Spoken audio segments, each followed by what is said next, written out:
Madame, Messieurs, bonjour et bienvenue sur notre chaîne RDC Ma Nation. Comme vous le savez très bien, pour les habitués bien sûr,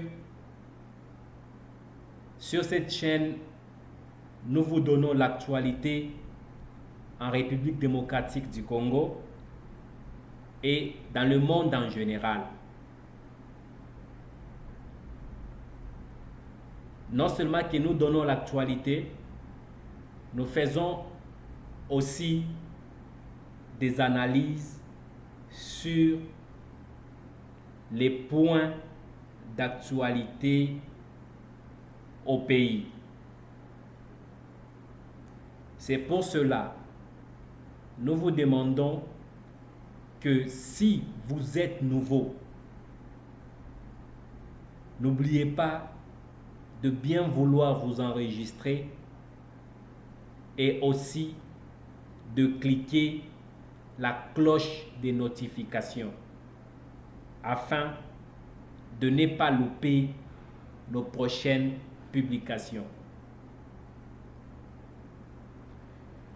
Comme vous pouvez voir notre sujet, l'échec et la réussite ne dépendent que de Fachi.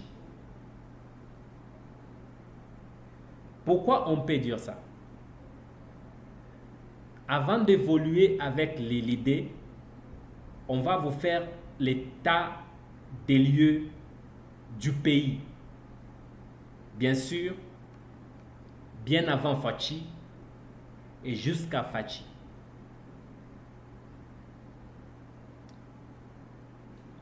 La période de Mobutu a été trop longue, 32 ans durant. Et pendant ces 32 ans, il y a eu des années où Mobutu a essayé de travailler normalement et de relancer le pays. Et à un moment donné, Mobutu se décide de tuer ce pays. Le pays devenant cadavre, Mobutu s'en alla. Là, on a eu l'entrée d'AFDL avec quelqu'un d'autre qui avait quand même des ambitions. C'est vrai que l'AFDL a eu beaucoup de méfaits, mais quand bien même Mosé ou Kabila le père a eu quand même certaines ambitions pour ce pays. Il a tenté de récupérer, de ressouffler ce pays, de redonner du souffle à ce pays. Et il en a payé de sa vie. N'ayant pas assez de temps, le pays reste cadavre et à la morgue. Ainsi, le régime commence. Le régime de la nouvelle génération. Le régime des nouveaux riches. Le régime des inconscients. Là, nous sommes en 2001.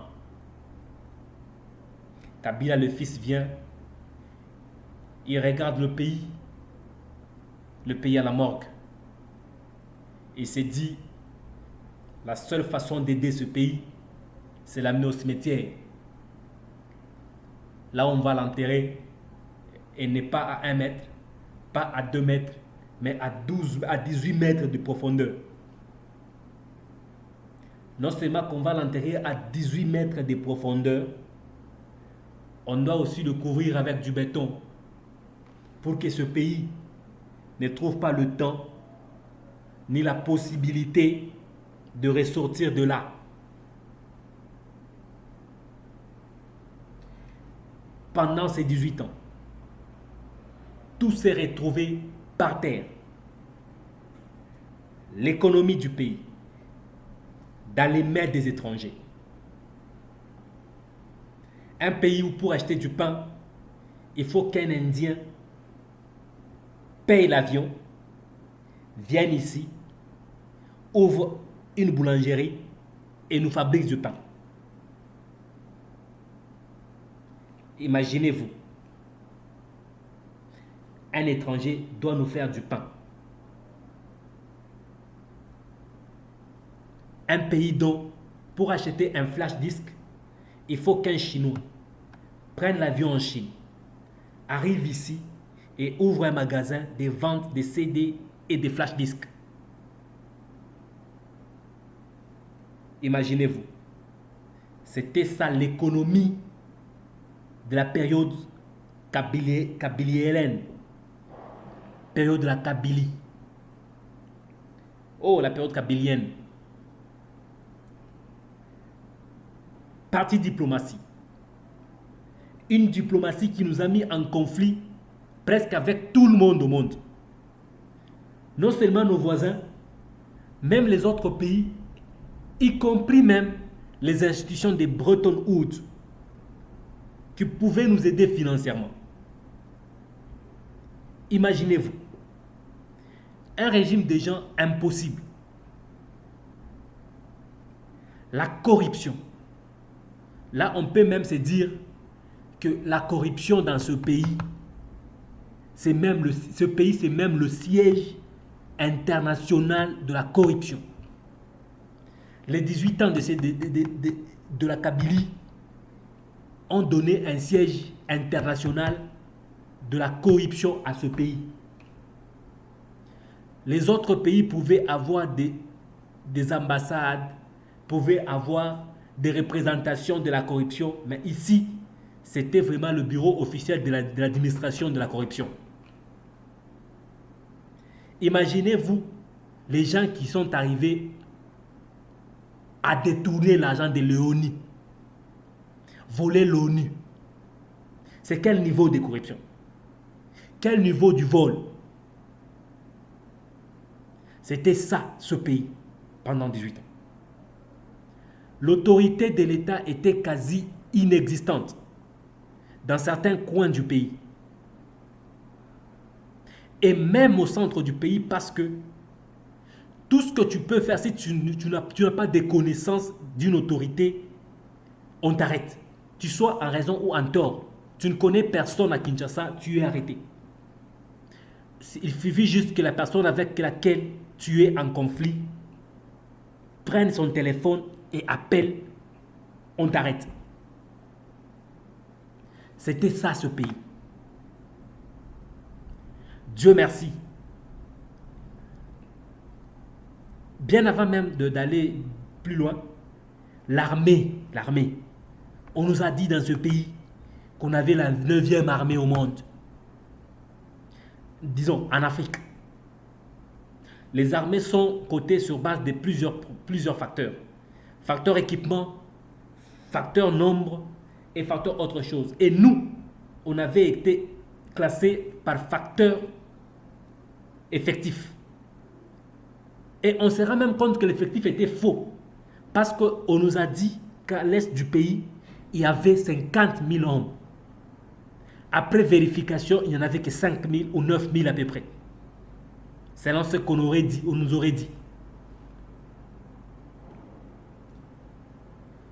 D'où, par conséquent, même la 9e armée, là, c'était une histoire boutiquée de toutes pièces de ce régime des personnes inconscientes. Quasi inconscientes. Dieu merci, arrivé en 2019, il y a eu passation pacifique et civilisée du pouvoir. De ce côté-là, en tout cas, on peut faire coup de chapeau à Raïs. Voir un militaire en Afrique quitter le pouvoir, jeune en plus, et aller faire autre chose, aller faire la ferme, quoi qu'on a la ferme la plus moderne du Congo, mais quand même aller dans sa ferme. Coup de chapeau. Arrivé au pouvoir en 2019, Félix Antoine Tshisekedi Tshilombo, Fachi, comme on l'appelle affectueusement par ses compatriotes, le béton. Il pose son premier acte, un acte vraiment courageux. Pour lui féliciter, les Pakistanais, les Indiens, bref, les Asiatiques sont venus avec une enveloppe de félicitations. On nous aurait même informé que l'enveloppe contenait 80 millions de dollars. Selon ce qu'on nous a dit, Fathi a rejeté l'offre et leur avait demandé de prendre cet argent, de retourner avec et commencer à bien payer les compatriotes qui travaillent chez eux. Chose grave, on aurait appris que cet argent n'aurait jamais, j'ai dit bien jamais, quitté la présidence. Premier scandale.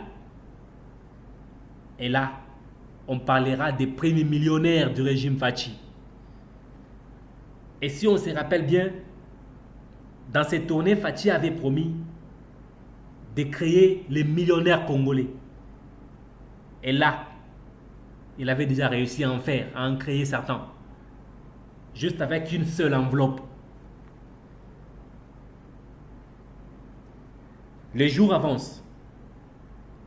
Fathi se rend compte que le siège international de la corruption s'est retrouvé chez nous au pays. Il a créé une agence d'anticorruption. Vous savez quoi? Ça, c'était le deuxième scandale.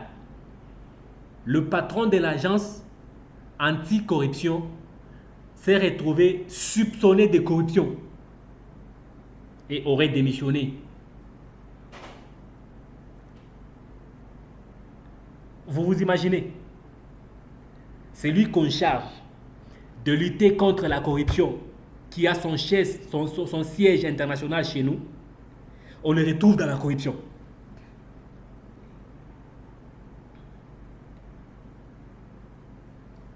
Deuxièmement, Fathi laisse tomber.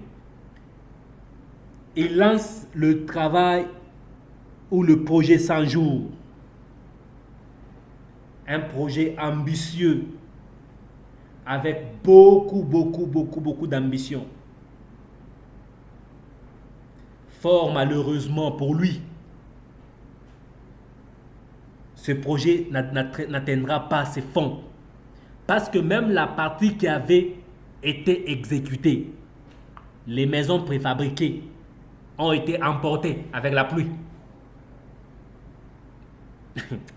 Oh Congo Mboka. Les gens sont partis en prison. Mais la plupart d'entre eux, quand nous parlons avec vous, sont dehors. Et ce qui est encore gênant, c'est que certains d'entre eux sont sortis sur ordonnance présidentielle. Pouvez-vous vous imaginer? Vraiment, pouvez-vous vraiment vous imaginer?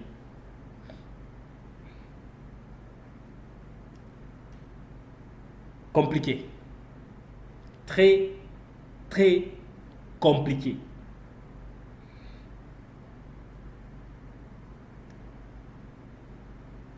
Et on s'est vraiment rendu compte que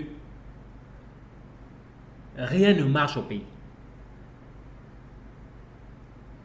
Je me suis posé la question de savoir pourquoi rien ne marchait au Congo, malgré la passation du pouvoir, malgré le changement du régime.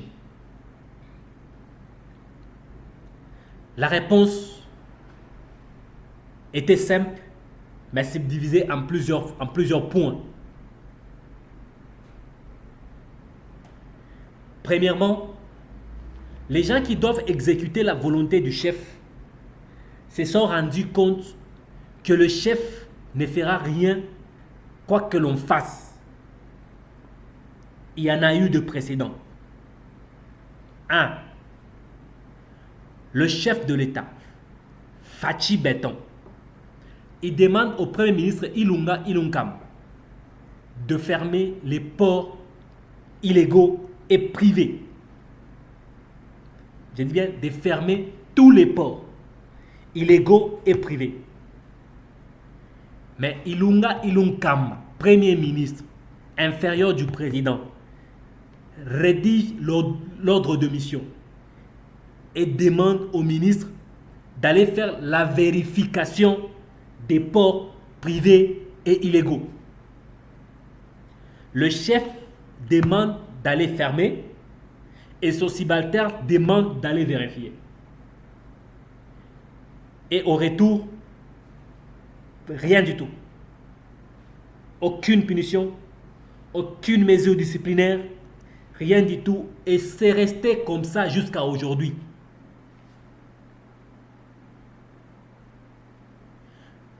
Et ces gens se sont rendus compte que mais ce monsieur n'a rien fait. Donc, tout ce qu'on fera, il ne fera rien du tout. Et c'est en ces moments-là que les gens ont commencé à mal se comporter, tout en sachant que le président ne fera rien, il va leur laisser le temps de changer. Et ils se disent en eux-mêmes qu'ils ne changeront jamais.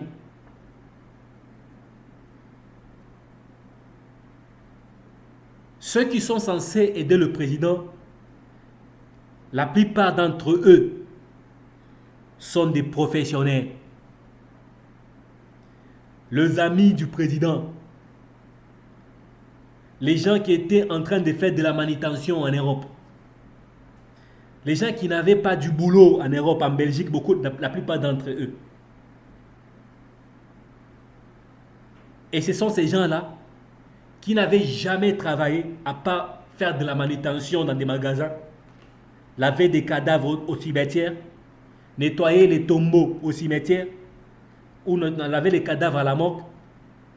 Ce sont ces gens-là qui on appelle autorité aujourd'hui. Et qu'est-ce qu'ils sont en train de faire? S'enrichir. Point barre. Monsieur le Président, là je suis en train de m'adresser à vous en tant que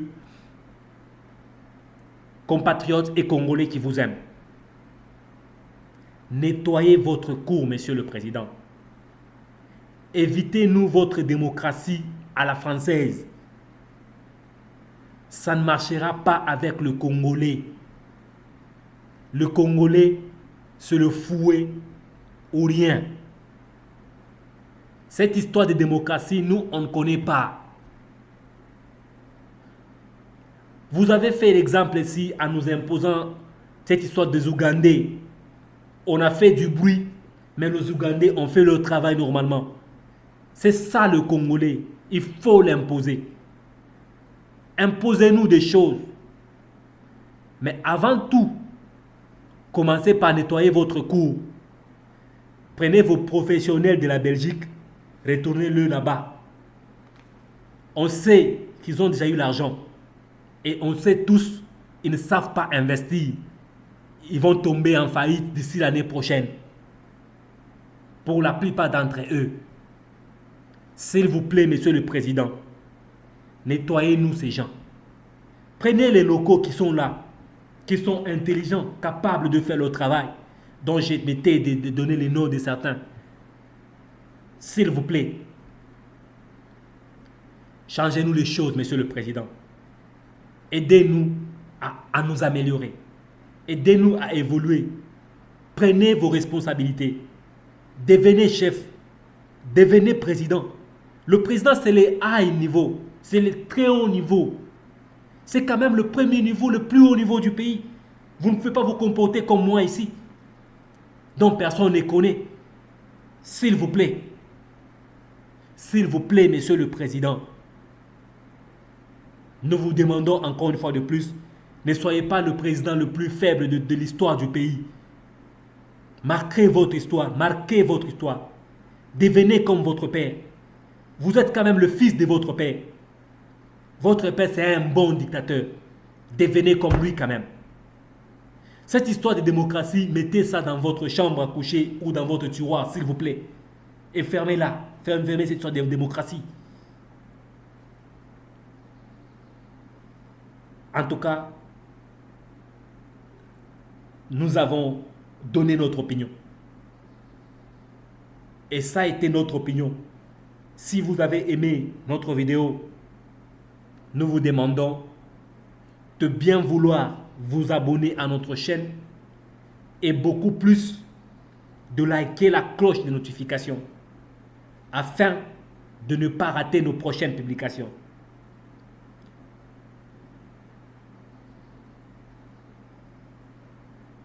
Ça a été votre humble serviteur. Merci et à la prochaine.